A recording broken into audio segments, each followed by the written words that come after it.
paket soal 3. Selamat siang. Siang, Ada yang bisa saya bantu? saya ingin potong rambut. Silakan duduk. Rambut ibu mau dicuci dulu?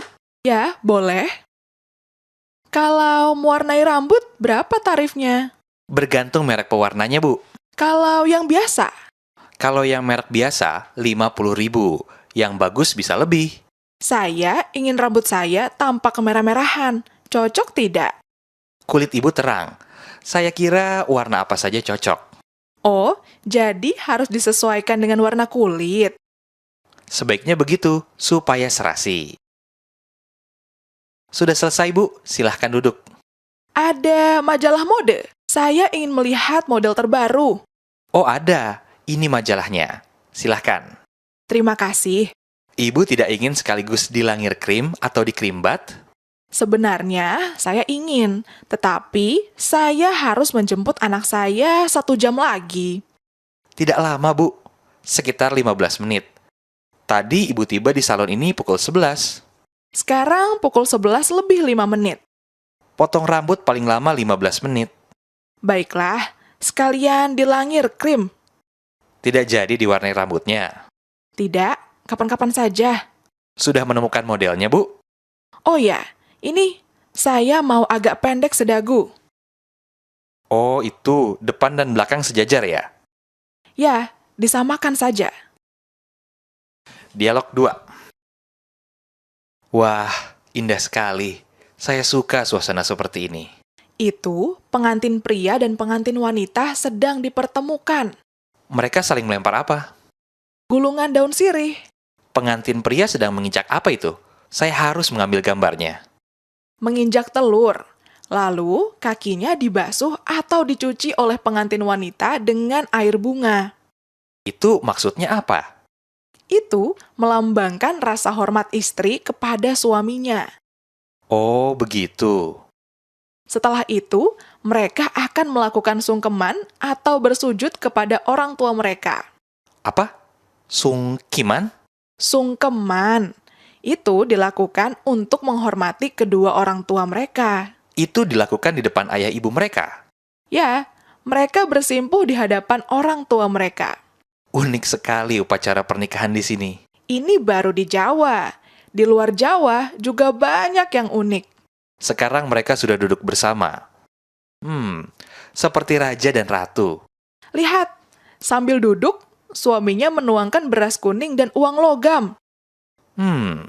Dan istrinya menerimanya dengan kantong kecil. Itu melambangkan kewajiban suami menafkahi istri. Beras dan uang logam itu tidak boleh jatuh ke lantai.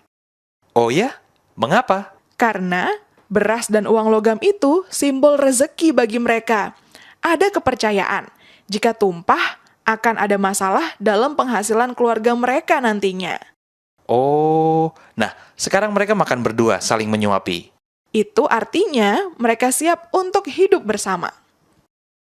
Dialog 3. Inilah tempat penyulingan minyak kayu putih kami yang sederhana. Betul-betul masih sederhana. Alat utamanya hanya 2 tangki besar. Tangki pertama untuk memanaskan daun kayu putih, dan tangki kedua untuk mendinginkan minyak yang dihasilkan. Air dimasukkan ke tangki pertama ini, Pak. Ya, air dimasukkan ke dalam tangki pertama, lalu dipanaskan hingga suhu 90 derajat Celcius. Daun kayu putih juga dimasukkan ke dalam tangki itu. Bagaimana memilih daun yang akan disuling, Pak? Kita pilih daun yang sudah tua agar menghasilkan minyak yang banyak. Pemanasannya berapa lama? Sekitar 6 jam.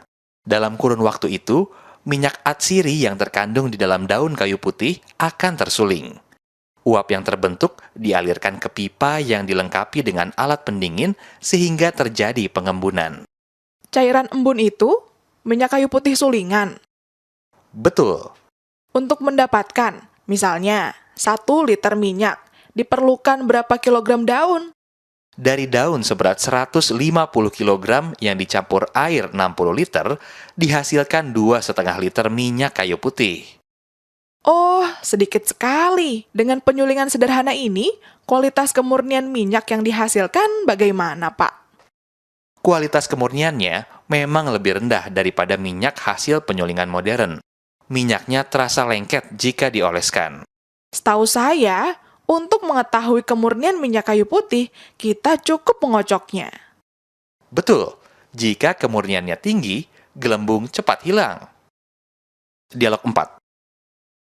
Saya dengar kendaraan berbahan bakar minyak fosil akan mulai ditinggalkan orang. Memang sudah saatnya digunakan sumber energi alternatif, misalnya sel bahan bakar. Sel bahan bakar, apakah semacam aki? Betul, aki model mutakhir. Sel bahan bakar atau fuel cell mampu membangkitkan tenaga listrik dalam jumlah besar pada sistem mekanik kendaraan. Unsur dasar sel bahan bakar itu dari apa saja? Umumnya dari oksigen cair atau O2 dan hidrogen atau H2. Namun, temuan terbaru menggunakan H2O2 atau hidrogen peroksida. Apakah pengisian ulangnya sama dengan bahan bakar bensin atau solar? Sama, H2O2 harus ditambahkan setiap kali isi tangki mulai berkurang. Bisa Bapak jelaskan prinsip kerja senyawa H2O2 ini? Prinsipnya sederhana. Hidrogen peroksida yang berkonsentrasi 97% dipecah dengan bantuan katalis. Hasilnya adalah gas oksigen. Gas oksigen tersebut membakar alkohol dan menghasilkan energi. Hampir sama dengan prinsip pada roket. Ya, benar. Ternyata bisa juga digunakan untuk mobil. Dibandingkan bahan bakar minyak, keunggulan sel bahan bakar ini apa saja, Pak? Sistemnya memiliki kerapatan energi 20 kali lipat aki biasa. Bahkan bisa lebih. Wah, besar sekali. Pasti teknologinya mahal. Oh, tidak. Keunggulan lainnya, pengembangan teknologi ini tergolong murah. Zat buangnya juga ramah lingkungan. Maksud Bapak tidak beracun? Buangannya berupa air, bukan asap. Jadi tidak beracun. Monolog 1. Selamat pagi. Kami senang hari ini dapat menemani Anda di Sumatera Barat dalam perjalanan dari Padang menuju Batu Sangkar. Dengan bus ini, kita akan melewati kota Padang Panjang dan singgah di beberapa tempat. Saat ini pukul 8. Bus dijadwalkan tiba di Padang Panjang pukul 9.30. Di Padang Panjang, Anda akan menyaksikan indahnya pemandangan alam dan air terjun Lembah Anai. Pukul 12.30, kita akan melanjutkan perjalanan ke Bukit Tinggi. Di sana, kita akan mengunjungi beberapa tempat wisata, antara lain Benteng Fort de Kock, Ngarai Sianok, Jam Gadang, dan Lubang Jepang. Di Bukit Tinggi, Anda dapat berbelanja oleh-oleh khas seperti sanjai, kerajinan bordir, dan kain tenun Pandai Sikek. Dari kota Bukit Tinggi, kita akan melanjutkan perjalanan ke Batu Sangkar. Perjalanan dari Bukit Tinggi menuju Batu Sangkar membutuhkan waktu kira-kira 1 jam. Kita akan tiba di Batu Sangkar pukul 18. Anda dapat beristirahat ataupun berkeliling menikmati suasana malam kota Batu Sangkar. Beritahu kami sewaktu-waktu jika Anda memerlukan sesuatu. Selamat menikmati kudapan yang kami sediakan sambil menikmati pemandangan. Monolog 2. Dalam perjalanan di Kalimantan Timur, saya mengunjungi tempat tinggal suku Dayak Kenyah. Budayanya sangat unik. Mereka umumnya tinggal di pedalaman dan di sepanjang sungai-sungai besar, yaitu Mahakam dan Kahayan. Kehidupan mereka masih alami, belum tersentuh oleh kehidupan yang serba modern. Rumah adat suku Dayak Kenyah umumnya terbuat dari kayu besi. Rumah itu disebut lamin atau betang. Bentuknya besar dan tinggi. Lamin didiami oleh satu keluarga suku yang jumlah anggota keluarganya dapat mencapai ratusan jiwa. Setiap keluarga suku mempunyai seorang kepala lamin. Tidak hanya untuk tempat tinggal, lamin juga digunakan untuk mengamankan diri dari musuh. Tolong-menolong dan gotong royong merupakan kebiasaan yang dijunjung tinggi oleh masyarakat Dayak Kenyah. Pada saat berladang, membangun lamin, dan melaksanakan upacara-upacara adat, mereka bantu-membantu. Mereka saling menolong tanpa memandang asal-usul dan status sosial. Jika ada tamu berkunjung, mereka selalu ramah dan tidak segan menjamunya, meskipun dengan makanan ala kadarnya. Yang paling menarik bagi saya adalah para wanitanya yang berdaun telinga panjang. Daun telinga mereka memanjang karena menahan berat anting-anting. Daun telinga mereka memanjang karena menahan berat anting-anting. Jumlah anting-anting yang mereka pakai akan bertambah seiring pertambahan usia.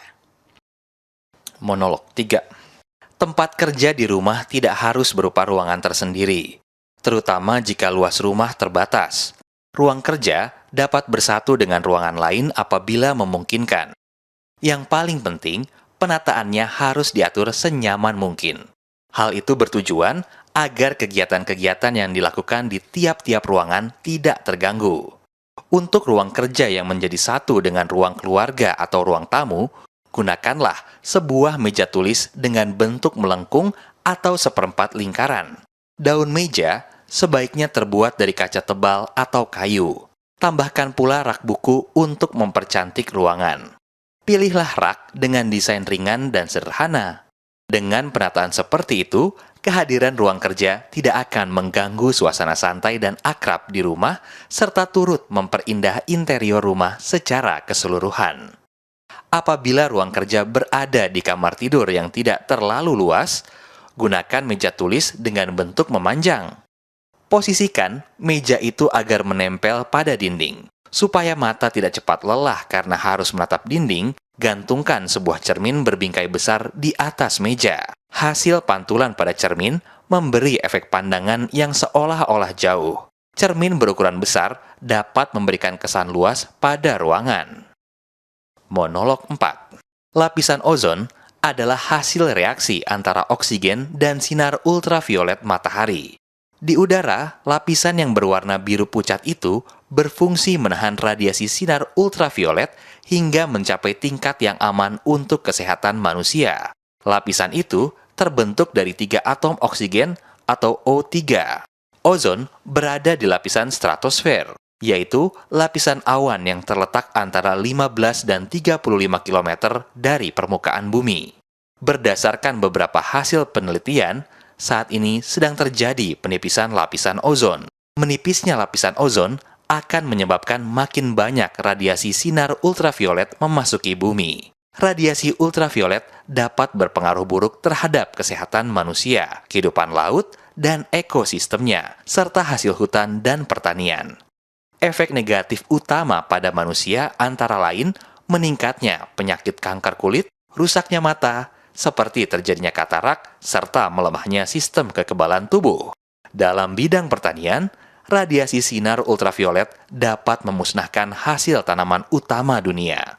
Tanaman diperkirakan akan mengalami kelambatan pertumbuhan sehingga dapat merusak hasil panen. Radiasi penuh juga dapat mematikan anak-anak ikan, kepiting, dan udang di laut, serta mengurangi jumlah plankton yang menjadi sumber makanan sebagian besar hewan laut. Oleh karena itu, tindakan nyata untuk mengatasi masalah ini harus segera dilakukan. Salah satunya adalah dengan mengurangi tingkat polusi udara. Zat-zat polutan yang dapat merusak lapisan ozon, seperti karbon monoksida dan timbal, harus dikurangi penggunaannya.